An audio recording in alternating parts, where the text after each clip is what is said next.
Hey you guys, thanks for stopping by Ms. Gossip TV. Okay, today I'm bringing you this video that I download off of my Instagram page. This video has over 1 million views. My Instagram is reality TV shows to you, and I thought I should share it on this YouTube channel because it is likely you haven't seen it, but it is very enlightening what a correctional officer go through. It's dangerous in the cell as well as outside the cell. So you have to listen to this video and the events that happened when she left her job. It's a trip. I have a brother who was a correctional officer, and he used to tell me the stories, child. So check out this video. Please like and subscribe. Bye. Story time of when an inmate's girlfriend followed me home. So boom, I'm getting off work, just worked 16 hours, and we're all, talking, laughing in the parking lot, and everybody starts driving off. Well, if you know about prisons, it's not like a easy driveway. The driveways are always really, really long, like on hills and stuff. So we're pulling out, and as I go down the hill to the entrance to either go left or right, I see somebody from my peripheral like just looking at me. But I'm not thinking nothing of it because my coworkers play a lot, so I'm thinking, okay, it's somebody from my job, whatever. So I'm winding down, got my music on, got my little, vape in my hand, jamming and shit. And I'm proceeding to my route, So as I'm driving, we got like 5 lights till we get to the highway. So as I'm driving, I kind of see this. I look to my left and I see this girl. She's like basically signaling to me to turn my put my window down. So I'm driving because I'm like, hell no, I'm gonna keep going. It's nighttime. It's like 10:30 at night. I'm finna keep going. So she's still following me, and she's like signaling me to like put my window down. And at this point, I'm confused because I don't know nobody over here, and I definitely don't know no black girls over here where I'm at. So I get to the second light. The bitch still trying to tell me to put my windows down. So at this point, I'm getting aggravated because I'm like, okay, you told me to put my window down the first time. I ignored your ass, kept going, I even pushed my gas even harder, and you still fucking with me.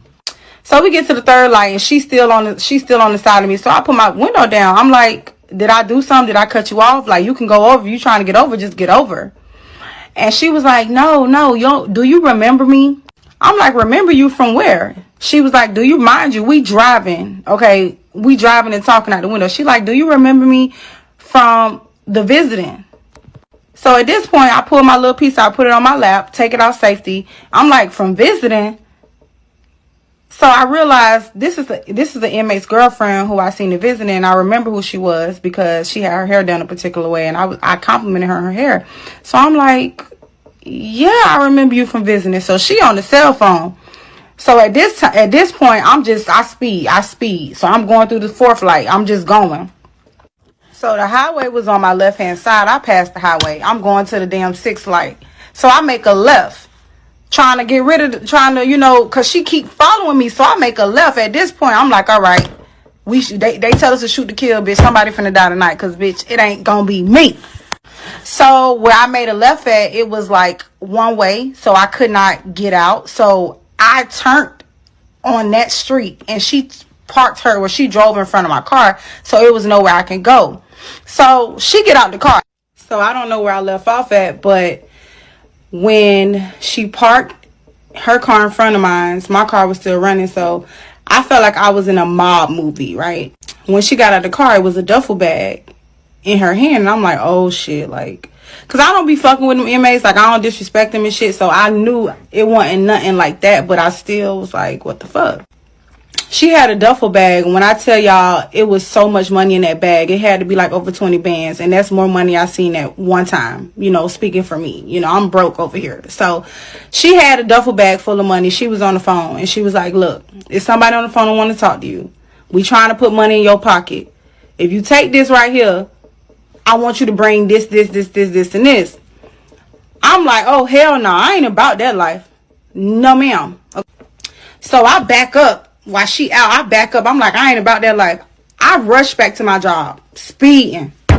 So I rushed back to my job. I was speeding like a bat out of hell, and I got back to my job. And the reason why I went back to my job, because the highway it was on my right hand side this time. So when I was speeding away from her, she was still following me. So something in my mind was like, don't go home, because if you go home, she gonna know where you stay. Bitch, go back to the job, because at the end of the day, this ain't about me, okay? This is y'all shit. I'm going back to the job, you know? I go back to the job. I went to the job.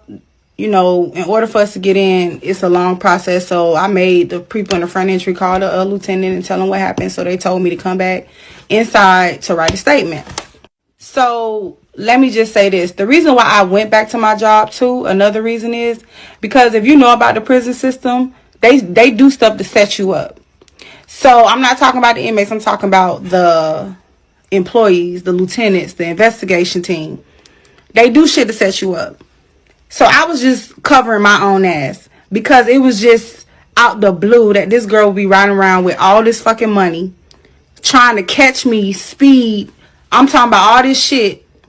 It just didn't make sense. It didn't add up. And it was just like, I just wasn't taking it in. Like, this was reality right now. I felt like I was in a fucking mob movie, like on Law and Order or some shit. So I went back to the job because I didn't know who was in on it. I didn't know what kind of games they was trying to play. I just, at that moment, I felt like that was the best thing for me to do.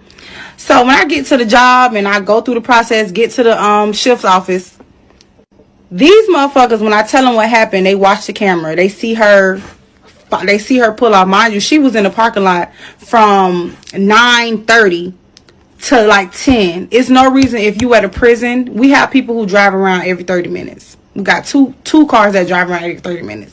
They have to do rounds. Their job is to make sure everything looks like it's supposed to look. So it's no reason why somebody should have been in that parking lot from 9:40, 9:30 to 10 o'clock. Then we left at like 10:30 because we was just talking shit in the parking lot. That's number one. Number two is, when I went down there and they reviewed the camera and they seen her follow me and they, you know, seen all that shit, they laughed about it, right? They laughed about it. And they was like, oh my gosh, this never happened before. I can't, like, they made it seem like I was delusional. Like, you know what I'm saying? Like, oh, you know, they just didn't make me feel like I was safe at this point. And three, when my lieutenant was saving the video in the system, he saved it and he was like, we're gonna save it under so and so stalker, and laughed about it. I didn't take that shit as a joke, because that was my life. That's how I felt. So yeah, that's what happened. Nothing else happened after that. The next day I got a camera from my car, but they did nothing. So to conclude the whole story up, after they saved the tape, they called the investigator. It was like, I got off work at like 10. I didn't leave the job until like 2 in the morning. They called the investigator. He sounded like he was drunk and shit. They called him and they explained everything to the investigator. Now, this is what I'm going to tell y'all. I don't think the investigator really liked me, because, like I said, just when you're attractive and you're a woman and you work in the correction industry, they assume that you're dirty. They assume that you having sex with an inmate. They assume that you bringing in something for the inmate. They assume that you know an inmate and you try to get the job because you want to see the inmate. This is all the stereotypes that come with being a woman, and an attractive woman when you're working in corrections. So when they called the investigator, he didn't sound like he was concerned. He didn't sound like he cared. He was just like, okay, I'll look into it tomorrow. At this point, I just felt betrayed. I don't even know how I felt. I just felt like, is this job worth my life? Like, what the fuck am I doing? When you working for people and they don't really give a damn about you outside of here, that made me realize this shit real. You work at a job, but when you get off, bitch, you on your own. So it really was like a moment to where I was asking myself, what the fuck am I doing here? Why am I working here? So the investigator, next day, they told me, they was like, you can come in later because you stayed here till 2 a.m. When I got home, I popped my bottle of Hennessy and I called their ass and I said, I'm not coming to work, because I didn't know if she was going to follow me or bring somebody else with her that day. So I was shook. I ain't gonna lie. I was shook, and I don't get scared, but I was scared as hell. I'm not gonna lie. But in the mix of that, the girl had told me the inmate who she was on the phone with, and the dude was a head blood at the compound. So So the investigators and shit, they was asking me, he was on the phone, he was like, do you know who it was? Da, da, da. I never told him who it was because it's just certain levels to this shit. So I felt like I'm going to handle it my way. When I see this motherfucker, I'm going to talk to him. Because I didn't want it to get deep. Because I felt like if this motherfucker was in the parking lot from 9:40 at night, ain't no telling what this bitch can do. So I didn't tell him who it was. I knew who it was. Because she told me his name. I knew who it was. But I was going off of the way they reacted like they didn't give a fuck. I'm like, I'm not finna tell them who the fuck he is. This nigga run the whole compound. I ain't saying shit. But when I see this motherfucker, it's smoke. They ended up getting the tag and everything. They watched the camera and everything. But nothing really got done. They didn't follow up with me. They joked about it. Like, they didn't really... they took it as a joke. And it just made me really just look at the job different. And I just started saying, fuck these motherfuckers. I'm coming in here to get my little money, my little 16 hours, and I'm done. Fuck them. You fight, you... So, the next day I didn't go to work, of course, and I was just contemplating on quitting. I just stayed home, and I was just like, it's like getting your period. It changes you. You know, it was different for me.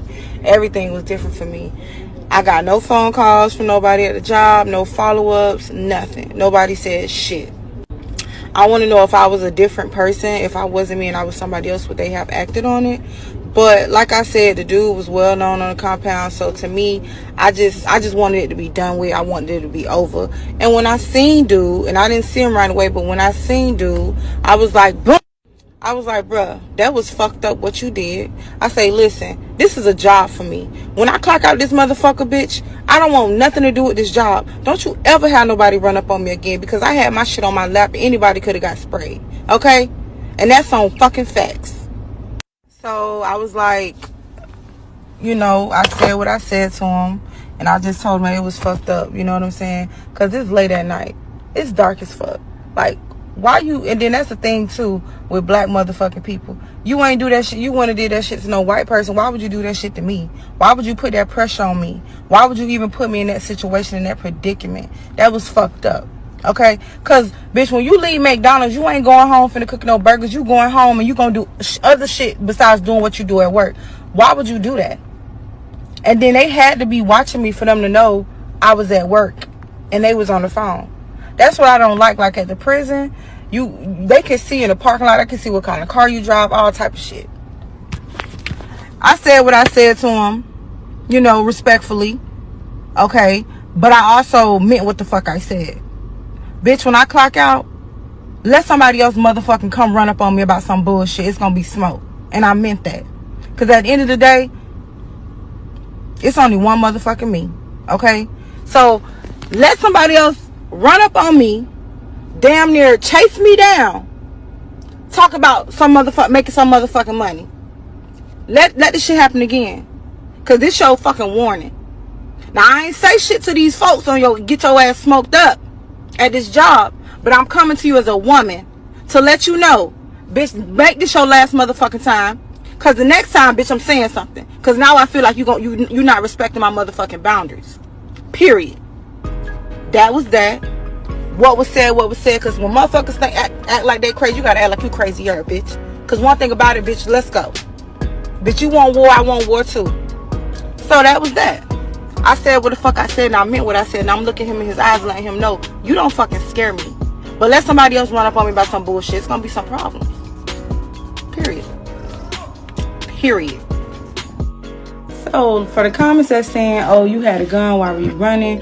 Oh, you said you wanted to smoke, why were you scared? Listen.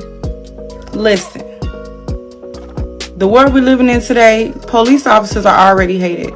If I would have retaliated in any way, and like I said, he was a head blood leader at the compound that I work at, I'm putting all this shit, and I'm putting this all shit together.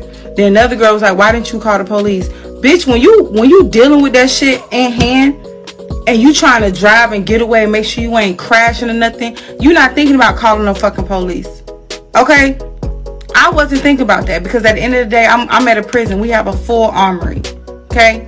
I'm gonna go back to where I thought I'm gonna go back to where I felt safe. It wasn't about calling the fucking police. It wasn't about, oh, you have a gun, why are you? It wasn't about none of that. It was about me thinking about safety. I wasn't thinking about, oh, none of that at that time, because like I said, it was just like this. When you're caught in the moment, you're not thinking about, oh, I should have did this. You think about that shit afterwards, like, damn, I should have put it on my phone. Like, in my mind, I was like, damn, I should have recorded her on my phone and da da da da. But I wasn't thinking about that. I was thinking about getting back and getting safe. That's what I was thinking about. So can y'all just understand, like, when you caught in the moment, in the situation, you're not thinking about calling no fucking police and shit like that. Bitch, I don't call the police. Only time I call the police if I get in a car accident or something. Other than that, I don't call the folks. I do go to work and do my job. Okay? Okay.